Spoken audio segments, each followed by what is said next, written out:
வணக்கம் நேயர்களே. நேயர்கள் அனைவரும் நீடூழி வாழ்க நிம்மதியுடன். இது சாதனையாளர்களுக்கான பதிவு. அதாவது கனவு காணுங்கள் அப்படின்னு நம்ம அப்துல் கலாம் ஐயா சொல்லியிருக்காரு.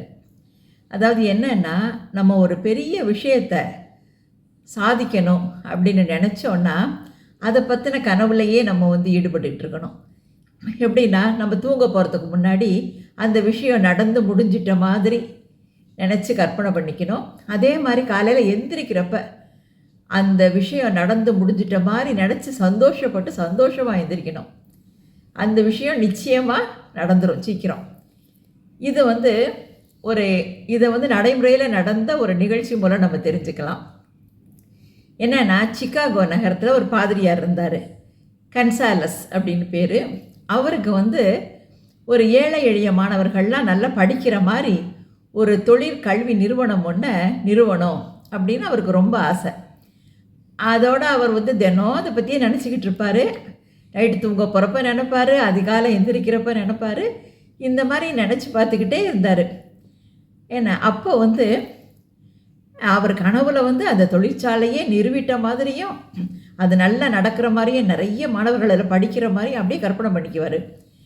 அப்புறம் ஒரு நாள் அவர் நினச்சி பார்த்தாரு, நம்ம தேவாலயத்தில் பிரார்த்தனை முடிஞ்ச உடனே இந்த மாதிரி ஒன்று நிறுவனம்னு எனக்கு ரொம்ப நாள் நீண்ட நாள் ஆசை அப்படின்னு இதை பற்றி நம்ம இன்றைக்கி சொல்லுவோம் அப்படின்னு சொல்லிட்டு அவர் 1890 வருஷம் நடந்த நிகழ்ச்சி இது.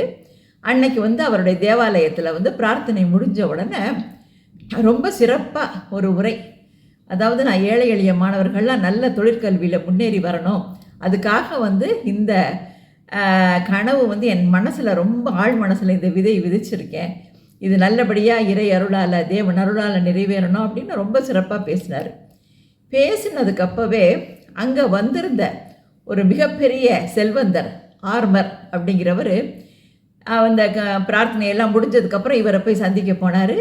போய் அவரை பார்த்துட்டு, உங்களோட ஆசையை நிறைவேற்றணும், எனக்கும் இந்த மாதிரி ஒரு ஆசை இருக்குது, நிறைவேற்றணும்னு நான் நினைக்கிறேன், எனக்கு மிக நிறைய சொத்து இருக்குது, நான் ஒரு $10 மில்லியன் இந்த நிறுவனத்துக்கு கொடுக்கலான்னு நினைக்கிறேன் அப்படிங்கிறாரு.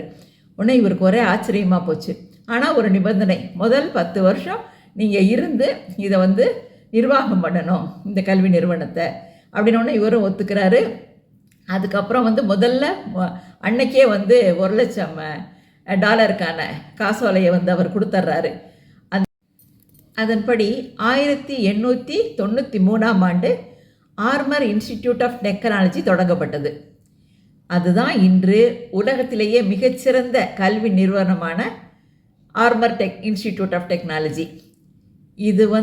இது நடக்கணும் அப்படிங்கிற விதை எப்படி விழுந்தது பார்த்தீங்களா கன்சாலஸோட மனசில்.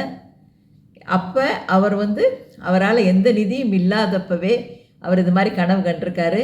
அது இறை அருளால் இவர் மனசில் போய் ஆர்மர் மனசில் போய் புகுந்து இது வெற்றிகரமாக இந்த நிறுவனம் தொடங்கப்பட்டிருக்கு. அதாவது வலிமையான எண்ணம், நற்சிந்தனை, விடாமுயற்சி இதெல்லாம் இருந்ததுன்னா நம்ம கனவு நிச்சயம் பலிக்கும். அதனால் உங்கள் மனசில் ஏதாவது நல்ல கனவு, அதாவது உலக சமுதாயத்திற்கும் பயன்படுற மாதிரி ஒரு கனவு நீங்கள் வச்சுருந்தீங்கன்னா அது நிச்சயம் இறை அருளால் பலிக்கும். வாழ்த்துக்கள்.